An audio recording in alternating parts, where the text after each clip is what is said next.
Yung pinakain. Nakakita ako ng chicken sa rep. Hinimay ko tapos pinakain ko sa kanya.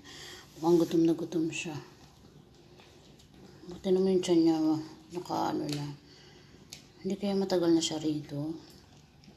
Nakulong siya rito. Kasi minsan yung door ng basement naka-open lang. Hindi kaya galing siya sa labas. Galing sa sasakyan nakatakbo. Tapos dito lang siya.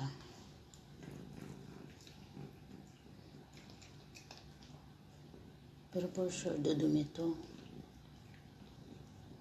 Pag nakakain to, dudumi. Pero saan to dudumi ako?